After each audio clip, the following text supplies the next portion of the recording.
আসসালামু আলাইকুম।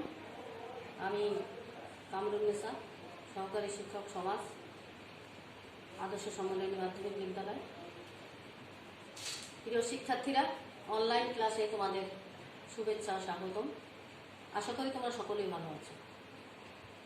এই অনলাইন ক্লাসগুলো তোমাদের উদ্দেশ্যেই আমাদের করা, যাতে তোমরা এই করোনাকালীন সময় ঘরে বসে এগুলো দেখতে পারো এবং নিজেদের সমস্যাগুলো সমাধান করতে পারো। এই উদ্দেশ্যেই আমাদের অনলাইন ক্লাসগুলো করা। যা হোক, আমি আজকে তোমাদের সপ্তম শ্রেণীর বাংলাদেশ ও বিশ্ব পরিচয় থেকে তোমাদের কিছু পাঠদান করব। এখানে অধ্যায় 4 পাঠ 2, বাংলাদেশের শিল্প সম্পর্কে। হ্যাঁ, শিল্প। বাংলাদেশ কৃষি প্রধান দেশ, তারপরেও শিল্প দিক থেকে বাংলাদেশ কিন্তু এখন বেশ এগিয়ে। ব্রিটিশ আমল থেকেই এদেশে কৃষি প্রধান দেশ হওয়া সত্ত্বেও শিল্পক্ষেত্রে বাংলাদেশ কিছুটা ক্ষেত্রে এগিয়েছিল, যেমন পাট, বস্ত্র, সুতা এগুলো।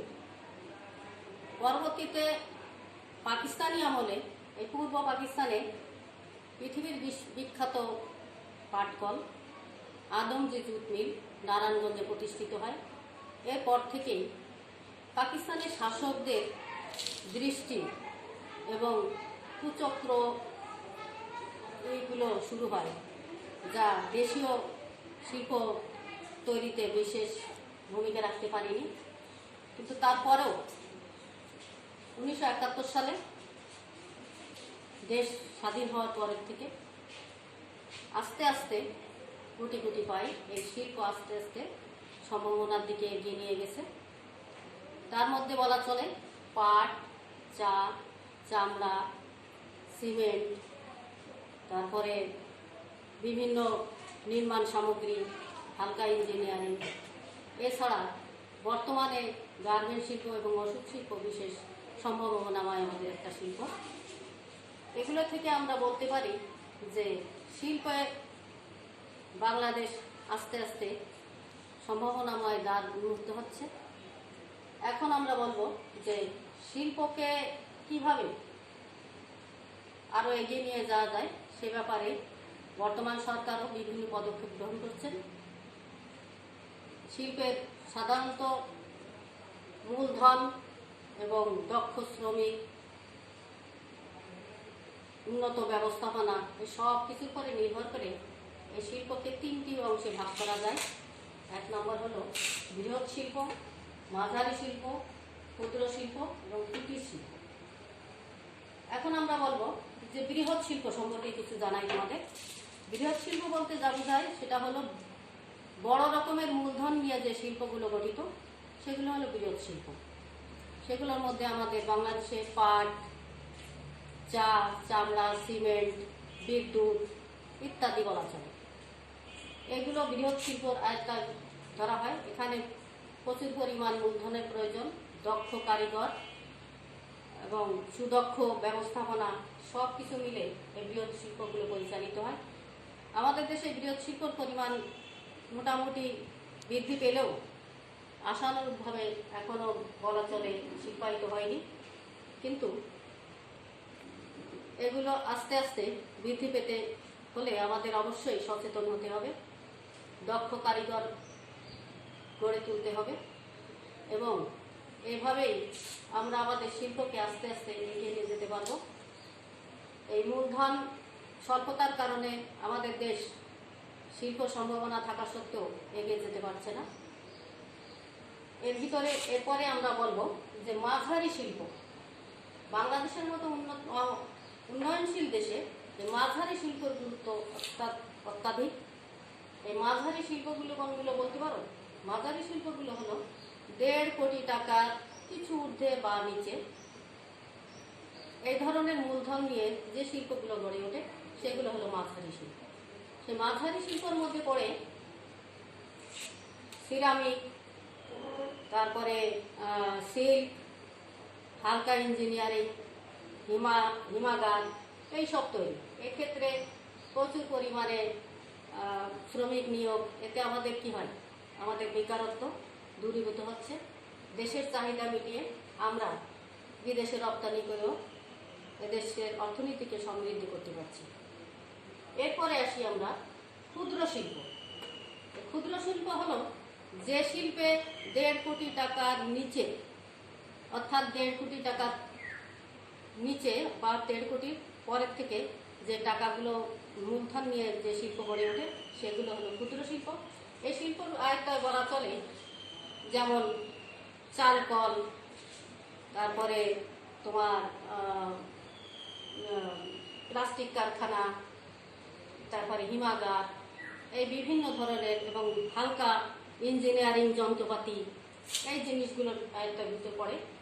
এছাড়া ক্ষুদ্র শিল্পর মধ্যে আরোগুলো কিছু পড়ে, সেগুলো হলো শাড়ি, তাঁত শিল্প, তারপরে বিভিন্ন ধরনের তৈজসপত্র তৈরি, এগুলো সিরামিক, এগুলোর ভিতরে পড়ে। এগুলো আমাদের দেশে স্বল্প শিক্ষিত এবং অদক্ষ শ্রমিকরা খুব সহজেই তাদের নিয়োগ করা সম্ভব এবং স্বল্প বিনিময় মূল্য দিয়ে তাদেরকে এই শিল্পে নিয়োগ দেওয়া সম্ভব। তাই এই ক্ষুদ্র শিল্প আমাদের দেশে, স্বল্প উন্নত দেশে একটা গুরুত্বপূর্ণ ভূমিকা পালন করছে। এরপরে আসতেছে কুঠির শিল্প। কুঠির শিল্প আমাদের দেশে প্রাচীনকাল থেকে এর সুনাম ছিল। বর্তমানে গ্রামাঞ্চলের দেশ এই বাংলাদেশ, এরা ব্যক্তি মালিকানায় এই বিক্রি, তৈরি, বিপণন সব কিছুই ব্যক্তি নিজেই এগুলো করে থাকে এবং পরিবারের সদস্যদের নিয়ে। যেমন বাঁশের কাজ, বেতের কাজ, নকশি কাঁথা, তারপরে বিভিন্ন ধরনের পশুপালনের মধ্যে জিনিসপত্র তৈরি করা, এইগুলো সব কিছুই ক্ষুদ্র শিল্পের আয়ত্তভুক্ত করে, যেখানে আমাদের নারী শ্রমিকরা খুব সহজে ঘরে বসে এই শিল্পগুলো তৈরি করতে পারে। তাই আমাদের বাংলাদেশের মতো স্বল্প উন্নত দেশে এর গুরুত্ব কম নয়। অর্থনীতিতে এই কুটির শিল্প এবং ক্ষুদ্র শিল্প উন্নয়নশীল দেশে একটা গুরুত্বপূর্ণ ভূমিকা পালন করতে পারে। এই শিল্প আমাদের দেশে কতটা অর্থনীতিতে কতটা অবদান রাখতে পারে এ সম্পর্কে আমি তোমাদের কিছু বলবো। শিল্প একটা সম্ভাবনাময় শিল্প। সম্ভাবনাময় শিল্প হলো পাট, তারপরে বস্ত্র, এর অবদান অনেক বেশি।